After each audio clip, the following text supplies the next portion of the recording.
আসসালামু আলাইকুম সুধী দর্শক শ্রোতা, আজকে আমরা আপনাদের একটি অনুষ্ঠানে দেখাবো যেখানে নীলুফার মনিকে দিয়ে দিয়েছেন দূর লন্ডন প্রবাসী তাসলিমা তাজ। চলুন আমরা দেখে আসি তাসলিমা তাজ কীভাবে নীলুফার মনিকে দিয়ে দিলেন। আসসালামু আলাইকুম। সংরক্ষিত আসনের এমপি নীলুফা চৌধুরী মনি প্রসঙ্গে, নীলুফা চৌধুরী মনি আফা জুলাই নিয়ে ভীষণ সংশয় প্রকাশ করেছেন। ওনার অনেক অজানা প্রশ্ন রয়েছে, যে প্রশ্নগুলোর উত্তর উনি খুঁজতে চলে গিয়েছিলেন সোমা ইসলামদের মতো একজন কট্টরপন্থী স্বৈরাচারের দোসরদের টকশোতে। অবাক কাণ্ড, তাই না? অবাক কাণ্ড। 2022-23 সালে ঢাকায় 20 লাখ লোক নিয়ে সমাবেশ হয়েছে, সারা বাংলাদেশ থেকে লোক এসেছে। সেই আন্দোলন কিন্তু সফল করতে পারে নাই বিএনপি। কেন? এই নীলুফা চৌধুরী মনিদের কারণে। নীলুফা চৌধুরী মনিরা গাছেরও খাইছে, তলারও টুকাইছে। সামনে আন্দোলন করছে, পিছনে আতাত করছে। এত নেতা নেত্রীদের ঘর ভাঙছে, বাড়ি ভাঙছে, এই হয়েছে সেই হয়েছে। নীলুফা চৌধুরী মনিদের গায়ে একটা টোকাও পড়ে নাই।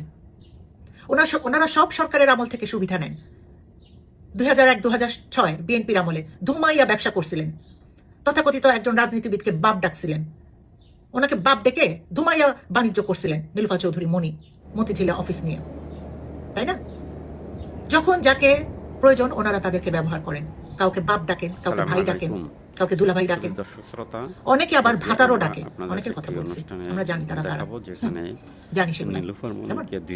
তো এই নীলুফা চৌধুরী মনি এখন কাকে কি ডাকতে যাচ্ছেন, কাকে খুশি করতে যাচ্ছেন? বিএনপির মধ্যে ভারতপন্থী একটা গ্রুপ আছে যারা এখন বিএনপিকে ডমিনেট করছে। অন্যদিকে মহিলা পদ যেটা, ওটাও কিন্তু খালি রয়েছে, ওটা তো নিতে হবে। তো ওই পদটা নিতে হলে তো এই ভারতপন্থীদের খুশি করতে হবে, দাদাদের খুশি করতে হবে। নীলুফা চৌধুরী মনি এখন তাদের খুশি করার জন্য নেমেছেন, আর কিচ্ছু না। নীলুফা চৌধুরী মনি এখন ওই গ্রুপটাকে খুশি করার জন্য জুলাই নিয়ে সংশয় প্রকাশ করেছেন, যে এই জুলাই ছাড়া নীলুফা চৌধুরী মনির কোনো বেলই ছিল না। নীলুফা চৌধুরী মনির কোনো বেলই ছিল না জুলাই ছাড়া। কেমন সেই জুলাই নিয়ে উনি সংশয় প্রকাশ করছেন। উনি স্নাইপার বাংলাদেশে নাই এগুলা বলতেছেন। স্নাইপার বাংলাদেশে কেন থাকবে না? স্নাইপার কেন ব্যবহৃত হয় মনি আপা, আপনি জানেন না? আপনি জানেন না যে এটা প্রধানমন্ত্রীর নিরাপত্তা রক্ষীরা এটা ব্যবহার করবেন? আপনি এটা জানেন না যে এটা প্রেসিডেন্টের নিরাপত্তা রক্ষীরা ব্যবহার করবেন? এটা সবার হাতে যাওয়ার জিনিস না, এটা আপনি জানেন না? তো স্নাইপার নাই কেন বাংলাদেশে? অবশ্যই স্নাইপার আছে।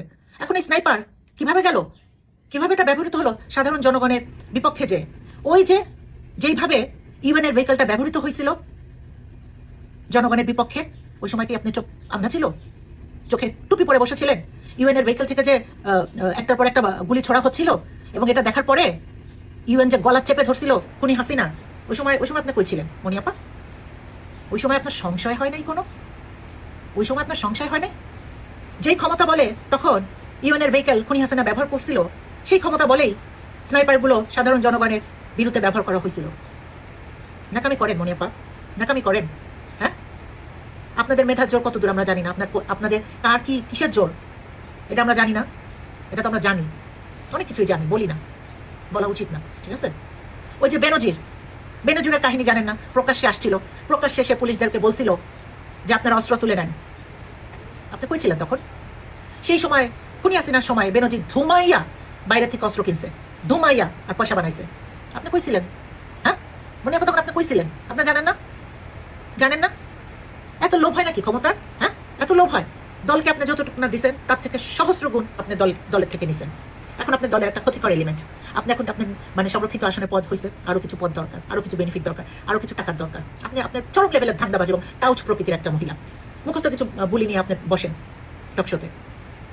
হ্যাঁ, এর আগে আপনার একটা ব্লান্ডার করছিলেন, এখন বলছিলেন কি জানি আমি এটা বলি নাই, হেল্প করছে সেই করছে। আমরা তো পুরো শুনছি, আমি এখানে নিচে দিয়ে দিব, আমি আপনার বক্তব্য নিচে দিয়ে দিব। জুলাই কিভাবে হয়েছে আপনি জানেন? আপনি জানবেন কেমনে? কারণ আপনি তো সরকারের সাথে আতাত করতেছিলেন। তখন আপনি যে আতাত করছেন, এখনো আবার ওইরকম একটা আতাত করে এখন আপনি সময় ইসলামদেরকে প্রমোট করার চেষ্টা করতেছেন, রয়ের দালালদেরকে প্রমোট করার চেষ্টা করতেছেন, নিজেদের ধান্দা করার জন্য, নিজের ফায়দা নেওয়ার জন্য। তো আপনার মতো অসভ্য খাটাস তো বিএনপির কলঙ্ক, আপনার মতো খাটাস মহিলা বিএনপির কলঙ্ক। তৃতীয় মাত্রার যে সহকারী প্রযোজক সাজু, ওর নাম সম্ভবত, হ্যাঁ, জামালপুরে আপনার এরিয়া, ও আপনাকে ব্যাকআপ দিছিল তৃতীয় মাত্রায় আসার জন্য। হ্যাঁ, এর আগে আপনার একটা ব্লান্ডার করছিলেন, এখন বলছিলেন কি জানি আমি এটা বলি নাই, হেল্প করছে সেই করছে। আমরা তো পুরো শুনছি, আমি এখানে নিচে দিয়ে দিব, আমি আপনার বক্তব্য নিচে দিয়ে দিব। জুলাই কিভাবে হয়েছে আপনি জানেন? আপনি জানবেন কেমনে? কারণ আপনি তো সরকারের সাথে আতাত করতেছিলেন। তখন আপনি যে আতাত করছেন, এখনো আবার ওইরকম একটা আতাত করে এখন আপনি সময় ইসলামদেরকে প্রমোট করার চেষ্টা করতেছেন, রয়ের দালালদেরকে প্রমোট করার চেষ্টা করতেছেন, নিজেদের ধান্দা করার জন্য, নিজের ফায়দা নেওয়ার জন্য। তো আপনার মতো অসভ্য খাটাস তো বিএনপির কলঙ্ক, আপনার মতো খাটাস মহিলা বিএনপির কলঙ্ক। তৃতীয় মাত্রার যে সহকারী প্রযোজক সাজু, ওর নাম সম্ভবত, হ্যাঁ, জামালপুরের আপনার এরিয়ার, ও আপনাকে ব্যাকআপ দিছিল তৃতীয় মাত্রায় আসার জন্য, বাংলাদেশের পক্ষে কথা বলার জন্য, তাই না? তো ব্যাকআপ নেওয়াটা খারাপ না, মানুষের থেকে সুবিধা নেওয়াটা খারাপ না, তবে সেটা ভালো স্বার্থে, জনগণের সাথে, বৃহত্তর সাথে হওয়া উচিত। বারবারই আপনি কারো না কারো থেকে সুবিধা নিয়ে গেছেন। আপনি যেই পাত্রে খান সেই পাত্রে আপনি ছিদ্র করেন। এটা আপনার অভ্যাস, এটা আপনার অভ্যাস। আপনার চরম লেভেলের ধুরন্ধর মহিলা। আপনার যতটুকু নাম মেধা, তার থেকে শয়তানির প্রতিভা অনেক বেশি, শয়তানির প্রতিভা অনেক বেশি। আপনার জুলাই জানেন না আপনারা কি করছেন? আমরা প্রবাস থেকে যা করছি আপনি চিন্তাও করতে পারবেন না নীলুফা চৌধুরী মণি, আপনি চিন্তাও করতে পারবেন না।